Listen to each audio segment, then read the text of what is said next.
In today's video, I want to talk to you about the dangers of miscalculating the ARV, or the after repair value. This is specifically for wholesalers, deal finders, and investors. This is a major mistake that I see people in the investor world make on a regular basis. And it's very disappointing to see because they lose a lot of money. But before I get into the details, please make sure you subscribe to my YouTube page. My team and I, we appreciate your subscriptions. And if you've already subscribed, thank you so very much. Be sure to hit the notification bell so that as we drop new content, you'll be the first to be notified. With that being said, let's start with ARV, after repair value. Now, if you do any Google search or any type of homework, you're going to find out that the term ARV, or after repair value, is an investor's term. It's commonly used.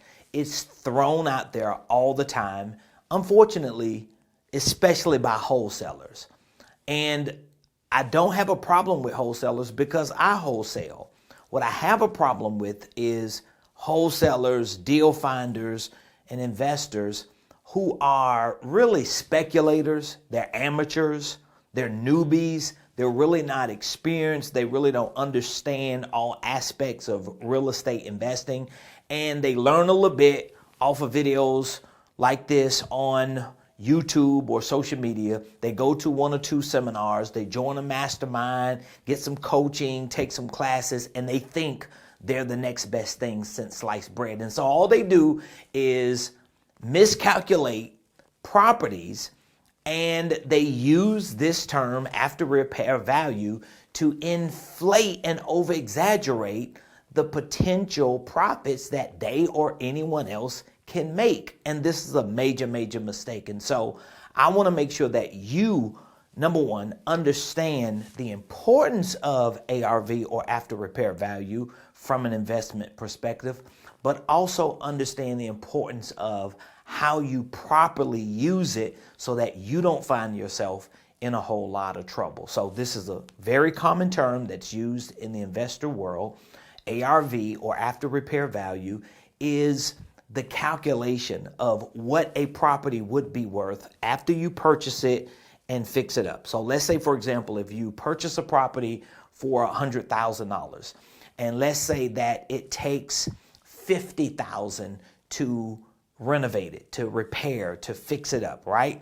And in that particular area where that property is, there may be homes selling for $250,000, and you figure out the calculations of your ARV, or after repair value, to be somewhere between, let's say, $200,000 to $250,000, respectfully or conservatively. So that means I buy it for $100,000, I put $50,000 in it, I can resell it for either $200,000 to $250,000. That would be considered the after repair value. Now, most people who are amateurs, they're newbies, with this same example that I gave, they'll say, oh, we can buy it for $100,000, we'll put $50,000 in it, and the ARV will be $250,000. But that's okay as long as you factor in things that make the ARV a proper calculation. Here's what I mean. A lot of people make the dangerous moves of calculating ARV, but they don't really take into consideration real comparables. A comparable, what agents call CMAs. These are comparative market analysis that real estate agents do. I have always been fortunate because my wife is a real estate agent. So she taught me a lot about properly comping properties through our MLS here in the state of Georgia.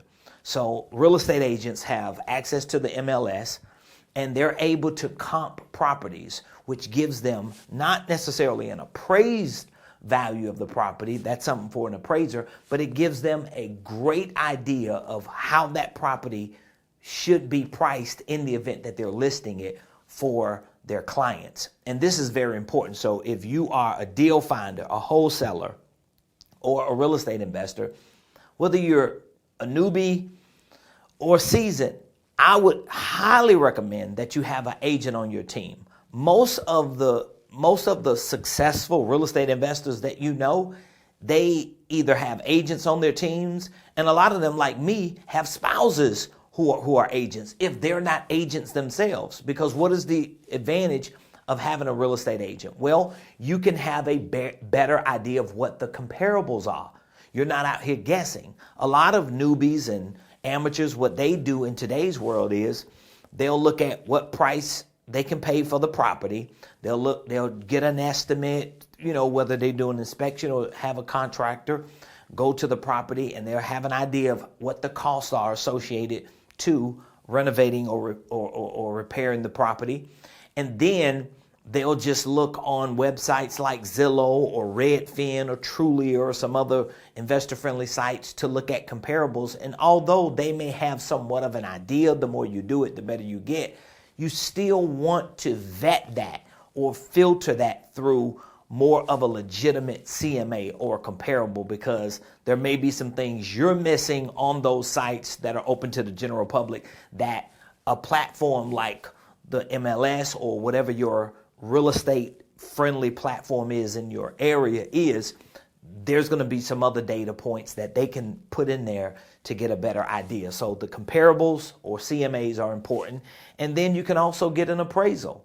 We just looked at a property the other day, my team and I, and we did our comparables, a CMA, on that particular property. Because my wife is an agent, she has relationships with appraisers. So she reached out to a couple appraisers, submitted the information. We didn't get a thorough appraisal, but we got a great idea of what this particular property was worth. Well, if you go to Zillow or some other sites, it's inflated. The numbers are so off. So if we just took ARV at face value for that property, we would have overbidded that property. And we would have been probably close to $80,000 off. Imagine us buying a property assuming that it's worth $80,000 more than it really is, because we're tied up on this idea of ARV based on limited knowledge. So although we did comparables, we saw certain numbers, we vetted it again through a couple of appraisers who could just give us some surface idea of what they might see it as based on what the activity has been in that area. And we concluded that the numbers that are out there right now are off. So if you can get a licensed appraiser to appraise a property, then you have to pay $400, $500, $600, depending on what size the property is or what kind of property it is. But if you're not sure, not clear, which most wholesalers, deal finders, and real estate investors, they're not going to be paying appraisers to do that. However, you definitely want to have an agent on your team. You want to filter and vet whatever you're coming up with as an ARV.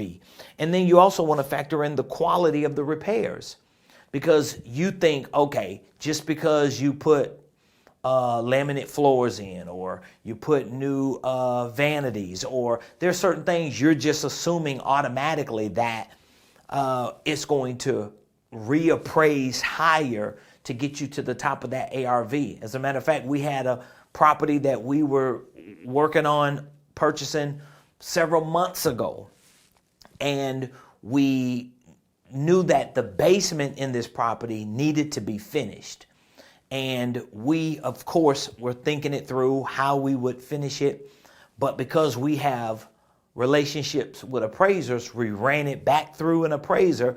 And one of my wife's good friends, who's an appraiser, responded back and said, if you purchase it and if you do the appraisal, make sure the basement is exactly like the first floor, because there's going to be some challenges if you have drop ceilings and there's certain repairs you make that are not up to the quality of what the original builder did. Now, whether it was just that particular area, that subdivision or community, and maybe it could be that across the board, some of those nuances I'm not like the most, well versed in, but I got agents, I got appraisers, and I have professionals and licensed people who know some of these things to help me, because most of the times when we are wholesalers and deal finders and investors, we're entrepreneurs. We rough around the edges. We out the box thinkers. we over exaggerate and we get so caught up on the ARV, and it's a dangerous thing to do, especially when you're involving your hard-earned money. And God knows if you're bringing in private money lenders and partners and you're involving their money, you don't want to play that game, because that game can cost you and bankrupt you in the long run. So again, ARV, after repair value, is important. A lot of these principles and concepts we teach in our creative real estate program. We have courses, we have workshops, we have meetups, because we want our students, our mentees, those who are wholesaling, deal finding, and investing, to know exactly how do you take terms like this and properly utilize them so that your calculations can be correct. And so ultimately, as you invest in real estate, you can make a lot of money, help a lot of people, and do great things in the process. So I'll see you in the next video. Leave a comment. Let me know what you thought about my opinion or perspective of ARV, and how these definitely need to be taken into consideration before you just miscalculate dangerously what you think your ARV is. I'll see you in the next video.